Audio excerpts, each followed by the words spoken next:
xukuumadda Somaliland ayaa shaaca ka qaaday in ay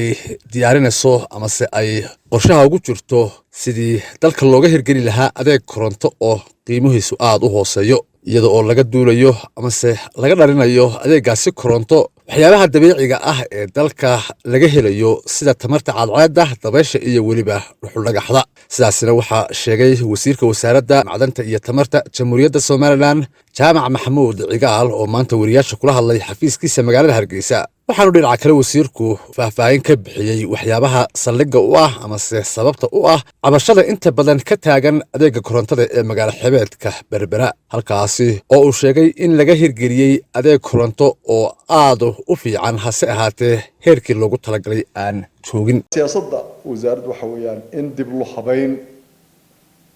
lagu sameeyo dhalinta iyadoo laga dhalinayo waxa ugu fudud ee ugu jaban dabka laga dhalanayo waayo waxa la adeegsanayaa waan aad ugu siyaasad ahaan uga shaqeynaynaa in la adeegsado waxyaabaha khayraadka dabiiciga ah ee Somaliland leedahay sida cadceedda dabaysha iyo wixii kale soo raaca haddii dhuxul dhagax la helo dhalinta inay qaabka oo waxyaabaha ugu fudud looga dhaliyo haddii laga tagi waayana wixii soo raaca ay noqdaan hadba fossil fuel-ka waxaan la yiraahdo ee shidaalada ugu jaban ee ugu ratayada badan sida baasha la yiraahdo heavy fuel oil sida gas halka imika laga dhaliyo naaftada baabuurta lagu shubo marka taasi waa dhalinta inaga oo uga jeedna inaynu qiimo jaban dabkii inoogu lagu dhalin karo gudbinta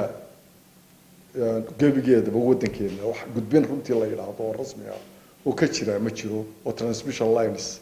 qaabkii la rabay u shaqeeyaa ma jiro taana dawladdu waxa ay ku tala jirtaa marka dhalinta xoog leh oo inagu filan oo tayo leh la dhaliyo in loo gudbiyo wadanka dhammaantii oo la gaarsiiyo wasiirku waxa kale oo uu sheegay in magaalada Berbera ay tahay magaalada ugu korontada jaban guud ahaan dalkan Somaliland isla markaana aanay jirin magaalo xagga qiimaha korontada la mid ah isagoo oo taasina ku sababeeyay duruufta dhinaca cimilada ee magaaladaasi ka jirta wasiirku waxa uu sheegay in ay wax ka bedel amase dardargelin ku sameyn doonaan adeega koronto ee magaalada Berbera iyadoo oo la adeegsanayo hanaanka solar system-ka amase korontada laga dhaliyo cadceedda Berbera waa meesha ugu jaban Somaliland leerkeedu ugu jaban yahay Somaliland waxay ka hooseeyaan inta badan boqolkiiba 50 bay ka hooseeyaan magaalooyinka Berbera ka hooseeyaan imika Hargeysa oo kale waa dhowr iyo 60 senti baa halkii kilowatt war lagu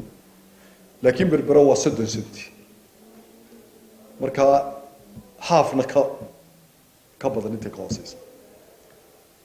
marka Berbera dabeecadda iyo cimiladeeda ka duwan wadanka intiisa kale dabadeedna baahida dabka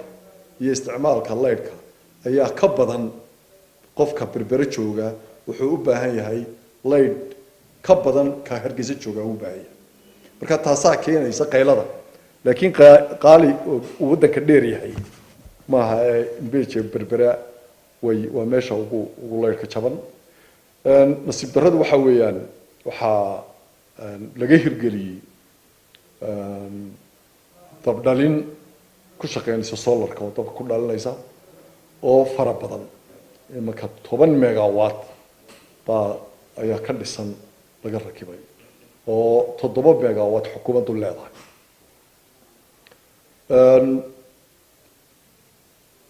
shirkadda leydhka qaybisa ee bixisa waxa loogu talagalay inay ka cadceedda ka dhaliya dabka laga dhaliyo ay magaalada u shido laakiin macal asaf dhibta haysa waxa weeyaan waxaanay solarka magaalada la keenay ee 10 megawatt ama 7 megawatt waxa dhibta ka taagan waxa weeyaan maalintii oo kaliya baxaya waxa ka maqan markaa maalgelin kale oo ah in battery loo raadiyo oo dabka maalintii uu soo saaro kaydiya dabeedna habeenkii lagu isticmaalo si qiimihii oo u jabo mushkiladda ugu weyn ee marka berbera ka taagan waxa weeyaan dab la dhalin way haysataa ku filan laakiin dabkaasi waa maalintii oo keliya waxaa kaloo raaca sidaan sheegnay leyrka qaybinta dabka runtii heerkii la rabay maaha isaguna wuxuu keenaa oo la yimaadaa googo fara badan wuxuu la yimaadaa dabkii oo meel dhexe ku luma in badan ku lumo iyadana shirkadda dee waanu kala hadalnay mar haddaanu annagu xukuumad ahaan aynu leenahay dab dhalintii ugu badnayd magaalada dabka u shidaysay maalintii specially waxaa loo baahan yahay inay in qaybintiisu dee shirkaddu ay xoogga saarto sidii ay hagaajin lahayd taana wada hadalno baa nooga socda marka shirkadda waxaanu